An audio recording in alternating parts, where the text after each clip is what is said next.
আপনার বা আপনার ফ্যামিলি মেম্বারের যদি কারো ওবিসি কাস্ট সার্টিফিকেট থাকে তো আপনাদের সবাইকে ওবিসি রিভ্যালিডেশন করতে হবে, না হলে ওবিসি কাস্ট সার্টিফিকেটের কোনো ভ্যালু থাকবে না। তো আমি এই ভিডিওর মধ্যে দেখাবো আপনি কি করে আপনার ওবিসি কাস্ট সার্টিফিকেটটা রিভ্যালিডেশন করবেন, কি কি ডকুমেন্টস লাগবে, কোথায় জমা দিবেন, আর কি করে মোবাইল দিয়ে অ্যাপ্লাই করবেন, সব কিছু এই ভিডিওর মধ্যে দেখাবো। তো প্রথমে আপনি কি করবেন, গুগলে গিয়ে ওবিসি কাস্ট সার্টিফিকেট লিখে সার্চ করে দেবেন। এখানে একটা অপশন শো করছে কাস্ট সার্টিফিকেট www.gov.in, আর এখানে একটা অপশন আছে কাস্ট সার্টিফিকেট। এটাতে ক্লিক করলে এরকম সাইট ওপেন হয়ে যাবে, এখানে ক্লিক করে কেটে দেবেন। আর আমি এই ওয়েবসাইটের লিঙ্ক ভিডিও ডিসক্রিপশনে দিয়ে দেবো, ওখান থেকে আপনি ক্লিক করে এই সাইটে আসতে পারবেন। তো আপনি যদি আপনার ওবিসি কাস্ট সার্টিফিকেটের রিভ্যালিডেশন করতে চান তো আপনাকে কী করতে হবে, এই সাইটে যখন ওপেন হয়ে যাবে এখানে একটা অপশন শো করছে ওবিসি, এখানে কার্সারটা নিয়ে যাবেন, তারপর এখানে একটা অপশন শো করছে অ্যাপ্লাই ফর ওবিসি, এটাতে ক্লিক করে দেবেন। তো এটাতে ক্লিক করলে এরকম পেজ ওপেন হবে। এখানে একটা অপশন শো করছে do you have any digitize caste certificate, এটাতে সিলেক্ট একটা অপশন আছে, এখানে ক্লিক করে আপনি এস করে দেবেন। এস করে দেওয়ার পর আপনার যে কাস্ট সার্টিফিকেটটা আছে সেই কাস্ট সার্টিফিকেট নম্বরটা এখানে ইনপুট করবেন, আর যেই ডেটে ইস্যু হয়েছে সেই ডেটটা এখানে ক্যালেন্ডারে সিলেক্ট করে আপনি সেই ডেট অফ ইস্যুটা আপনি এখানে দিয়ে দেবেন। দিয়ে দেওয়ার পর কী করবেন, ভেরিফাই ক্লিক করে দেবেন। আপনার এরকম পেজ ওপেন হয়ে যাবে। তো এখানে ফার্স্ট আপনাকে কি করতে হবে, আপনার স্টেট অটোমেটিক এখানে সিলেক্ট হয়ে আছে, আপনি ডিস্ট্রিক্টে ক্লিক করে আপনার যে ডিস্ট্রিক্ট সেই ডিস্ট্রিক্টটা দিয়ে দেবেন। তারপর সাব ডিভিশনটা যেটা সেটা অটোমেটিক নিয়ে নেবে। এরপর আপনি যদি ব্লকের আন্ডারে বা মিউনিসিপ্যালিটির আন্ডারে থাকেন, যে আন্ডারেই থাকেন আপনি সেইটা সিলেক্ট করে দেবেন। যেরকম আমি এখানে ব্লক সিলেক্ট করে আমি ব্লকটা দিয়ে দিচ্ছি, তারপর এখানে জিপি সিলেক্ট করার জন্য বলছি, তো আমি যেখানে সিলেক্ট ওয়ার্ডে ক্লিক করে আমি জিপিটা দিয়ে দিচ্ছি। দেওয়ার পর এখানে একটা অপশন শো করছে অ্যাপ্লিকেশন ফর ওবিসি। ফার্স্ট আপনি চেক করলেন আপনি ওবিসি এ ক্যাটাগরিতে ছিলেন বা বি ক্যাটাগরিতে ছিলেন, সেই ক্যাটাগরিতে আছেন কি না, ঠিক আছে। তারপর এখানে একটা অপশন শো করছে কাস্ট, ঠিক আছে। তারপর এখানে আপনার নাম দেখাচ্ছে, আপনার ফাদার নেম দেখাচ্ছে। এবার আপনার কি এখানে মোবাইল নাম্বার, তো আপনি আপনার মোবাইল নাম্বারটা দিয়ে দেবেন এখানে। দেওয়ার পর ইমেল আইডি আপনি চালিয়ে দিতে পারেন, না দিলেও কোনো অসুবিধা হবে না। তো এখানে 7 নম্বর অপশন আছে ডকুমেন্টস রিকোয়ার্ড আর্লিস্ট অন। তো ফার্স্ট আছে এপিক নাম্বার মানে ভোটার কার্ড, তো আপনার ভোটার কার্ডের যে নাম্বারটা সেটা এই বক্সে দিয়ে দেবেন। তারপর আছে আধার নাম্বার, তো আপনার যে আধার নাম্বারটা সেটা, তো আপনার যে আধার কার্ড নাম্বারটা সেটা আপনি সেকেন্ড বক্সে দিয়ে দেবেন।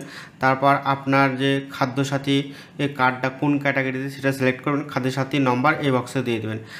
8 নম্বর এখানে একটা অপশন শো করছে ডেট অফ বার্থ, তো আপনি এই ক্যালেন্ডারে ক্লিক করে আপনার ডেট অফ বার্থটা দিয়ে দেবেন। তারপর এখানে অপশন শো করছে প্রেজেন্ট অ্যাড্রেস, আপনি ওয়েস্ট বেঙ্গল অটোমেটিক সিলেক্ট হয়ে আছে, এটা কোনো এডিট করা যাবে না, তো আপনি এডিট করবেন না। তারপর আছে ডিস্ট্রিক্ট, তো এখানে আপনি যে ডিস্ট্রিক্ট থেকে বিলং করেন সেই ডিস্ট্রিক্টটা সিলেক্ট করে দেবেন। তারপর পুলিশ স্টেশনটা টাইপ করে দেবেন এখানে।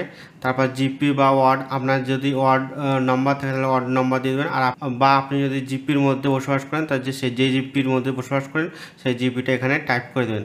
তারপর ভিলেজ বা টাউন আপনি দিয়ে দেবেন। পোস্ট অফিস কি আপনার পোস্ট অফিসের নাম দেবেন, তারপর পিন দিয়ে দেবেন।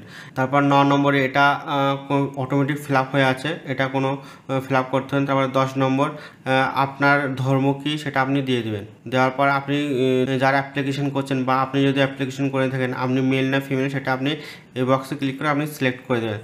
তারপর এখানে অপশন আছে ইনকাম সার্টিফিকেট, এখানে একটা অপশন শো করছে ব্রাউজার, এই ব্রাউজারে ক্লিক করে আপনি আপনার ভিডিও ইনকাম সার্টিফিকেটটা আপলোড করে দেবেন। আপলোড করার পর এখানে একটা অপশন শো করছে 13 নম্বরে অ্যাপ্লিকেন্ট ফটোগ্রাফ, তো এই সাইডে একটা অপশন শো করছে ব্রাউজারে ক্লিক করে যে অ্যাপ্লাই করছে তার একটা ফটো আপলোড করে দেবেন।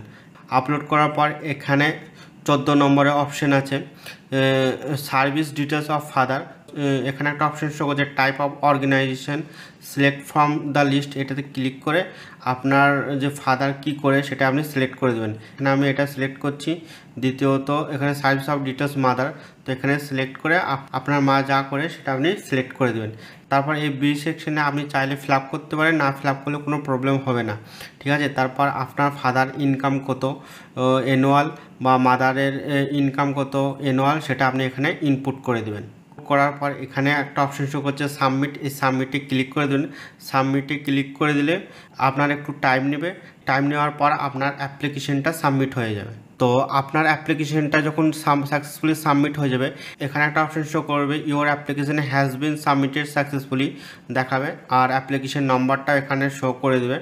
এবার কি করতে হবে, এটা আপনাকে নোট করে রাখতে হবে। আর এখানে 3টে আপনাকে পিডিএফ ডাউনলোড করার লিঙ্ক দিয়েছে, যেটা হচ্ছে ফার্স্ট অ্যাপ্লিকেশন ফর্ম, দ্বিতীয় হচ্ছে সার্ভিস ডিটেলস ফর্ম, তৃতীয় হচ্ছে অ্যাকনোলেজমেন্ট স্লিপ। এই 3টে পিডিএফ আপনাকে ডাউনলোড করে প্রিন্ট করতে হবে। প্রিন্ট করার পর আপনার যে ভিডিও ইনকাম সার্টিফিকেট, আপনার আধার কার্ডের জিরক্স, আপনার ওল্ড ওবিসি কাস্ট সার্টিফিকেট, এইগুলো সব জিরক্স নিয়ে আপনি আপনার বিডিও অফিসে জমা করবেন। জমা করলে বিডিও অফিস থেকে আপনার বাড়ি ভেরিফিকেশনের জন্য আসবে। আর যখন আপনার ভেরিফিকেশন সাকসেসফুলি হয়ে যাবে, তখন আপনি আপনার ওবিসি রিভ্যালিডেশন যে করলেন কাস্ট সার্টিফিকেটটা ওবিসির, সেটা আপনি ডাউনলোড করতে পারবেন। আপনার অ্যাপ্লিকেশন নাম্বার, এই অ্যাপ্লিকেশন নাম্বারটা আপনি কপি করে আপনি ট্র্যাক করতে পারবেন। ট্র্যাক কী করে করবেন, আপনি আবার কী করবেন, কাস্ট সার্টিফিকেটে যাবেন। কাস্ট সার্টিফিকেটে গিয়ে এখানে একটা অপশন শো করছে ওবিসি, আপনার এখানে ওবিসি অপশন শো করছে, এখানে ক্লিক করে অ্যাপ্লিকেশন চেক, এখানে একটা অপশন শো করছে 3 নম্বরে, এখানে ক্লিক করবেন। ক্লিক করলে আপনাকে আপনার যে অ্যাপ্লিকেশন নাম্বার সেটা আপনি এখানে পেস্ট করে সার্চ করতে পারবেন যে আপনার অ্যাপ্লিকেশনটা সাবমিট হয়েছে কি না। তো আপনাকে দেখাবে আপনার স্ট্যাটাস। তো যখন আপনার অ্যাপ্লিকেশনটা অ্যাপ্রুভ হয়ে যাবে ভিডিও তরফ থেকে, তখন আপনি এখানে অ্যাপ্রুভ দেখাবে। আর এখান থেকে আপনি আপনার রিভ্যালিডেশন করলেন যে ওবিসি কাস্ট সার্টিফিকেটটা, সেটা আপনি ডাউনলোড করতে পারবেন। তো আপনি এই সিম্পল প্রসেসগুলো ফলো করে আপনি বাড়িতে বসে আপনার ওবিসি কাস্ট সার্টিফিকেটটা রিভ্যালিডেশন করতে পারবেন। তো এই ভিডিওটা যদি হেল্পফুল হয়ে থাকে তাহলে ভিডিওটা লাইক করে দেবেন। আর আপনি যদি এইরকম ইনফরমেশন ভিডিও, এরকম টেক রিলেটেড ভিডিও পেতে চান, তাহলে আমার এই চ্যানেলটা সাবস্ক্রাইব করে রাখেন। আর আপনি যদি ফেসবুক আর ইনস্টাগ্রাম থেকে দেখে থাকেন, তাহলে পেজটা ফলো করে দেবেন। So thank you for watching my video. Bye, take care everyone.